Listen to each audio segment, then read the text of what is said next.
महाभारत के क्रम में पांडवों को वनवास मिला। उस वनवास के समय दुर्योधन उन्हें जलाने के लिए, ईर्ष्यावश द्वेषवश उन्हें चिढ़ाने के लिए जहां पांडवों के शिविर थे, जहां वो साग पात खाकर, ध्यान से सुनिएगा, जहां वो साग पात खाकर के अपना जीवन निर्वाहन कर रहे हैं, वहीं जाकर के राजसी ठाट बाट का उपभोग कर रहा है। पास में भीलों का शिविर थे। भीलों की एक कन्या को दुर्योधन ने छेड़ दिया। भीलों ने दुर्योधन को बंदी बना लिया। बड़े ध्यान से सुनिए। भीलों ने जब दुर्योधन को बंदी बना लिया, ये बात उस समय वहां कर्ण भी था, उस समय वहां दुशासन भी था। ये बात पांडवों को पता चली, महाराज युधिष्ठिर को पता चला। युधिष्ठिर जी ने अर्जुन से कहा, अर्जुन जाओ तुम दुर्योधन को जो बंदी बनाया है उसको छुड़ा करके लाओ। अर्जुन ने कहा मैं नहीं जाऊंगा। भीम से कहा, बोले तुम जाओ, बोला मैं नहीं जाऊंगा। तब युधिष्ठिर जी को क्रोध आया और युधिष्ठिर जी ने कहा कि तुम दोनों मत जाओ, मैं जाऊंगा। तो बोले महाराज आप क्यों जाते हो? उसने हमारे साथ इतना छल किया, इतना प्रपंच किया, इतना जो हम आज वनवास के कठिन दुखों को, दिनों को देख रहे हैं, ये सब उस दुर्योधन के ही कारण हो रहा है। युधिष्ठिर जी ने कहा तुम पागल हो, तुम मूर्ख हो। हम कितने भाई हैं? अर्जुन ने कहा हम 5 भाई हैं। युधिष्ठिर जी ने कहा गलत, हम 5 नहीं, हम 105 भाई हैं। हम 105 भाई हैं। अगर दुर्योधन को बंदी बनाया गया है तो वो दुर्योधन बंदी नहीं है, वो हस्तिनापुर का राजकुमार बंदी है, और हस्तिनापुर हमारा भी है। मैं आपसे निवेदन कर रहा था, इस बात को सदा सर्वदा गांठ में बांध करके रखिए। हमारी आपसे लड़ाई हो सकती है, आपकी हमसे लड़ाई शत्रुता हो सकती है, लेकिन उस हमारी आपसी शत्रुता का कोई दूसरा फायदा न उठाने पावे।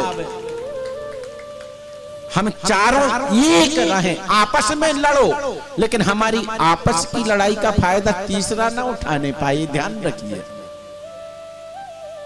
क्योंकि जब चारों वर्ण मिलते हैं ना, तब जाकर के एक गर्वित संगठित सनातनी हिंदू का उदय होता है। और अगर हम अपने में उलझे रहे ना प्यारे,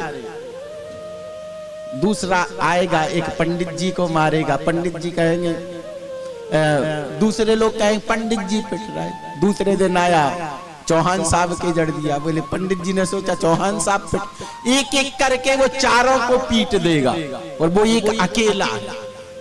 लेकिन अगर तुम 4 इकट्ठे हो गए ना तो उन 40 की हिम्मत नहीं पड़ेगी। इसलिए अगर मंगलवार के दिन तुम इकट्ठा होना शुरू कर दो, शनिवार के दिन अपने अपने यहाँ की ठाकुरबाड़ी में इकट्ठा होना शुरू कर दो ना, तो शुक्रवार के दिन पत्थर नहीं पड़ेंगे तुम्हारे ऊपर, बचना पड़ेगा। हम तो विष बमन करेंगे, किसी को बुरा लगे तो लग जाए, हमारा काम ही है।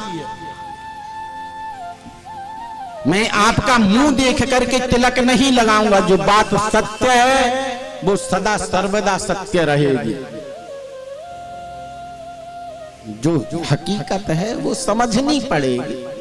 और अगर आप इस हकीकत को नहीं समझना चाहते, इसका मतलब ये है कि वो सांप तुम्हारे भी बिस्तर के नीचे है, मेरे भी बिस्तर के नीचे है। मैंने उस सांप को अनुभव कर लिया है, मैंने देख लिया, इसलिए मैं सजग हूं, इसलिए मैं आपको जगाने का प्रयास कर रहा हूं। आप निश्चिंत होकर इसलिए सो रहे हो क्योंकि आपने उसको देखा नहीं, लेकिन उसकी फितरत है, वो काटेगा जरूर।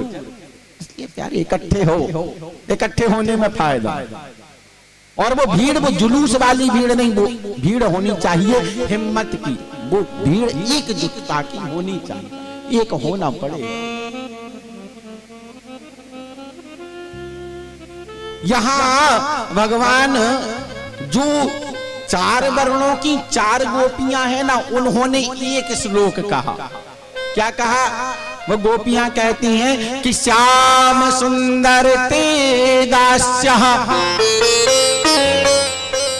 करोमि तवोदितम् देहि वासांसि धर्मज्ञा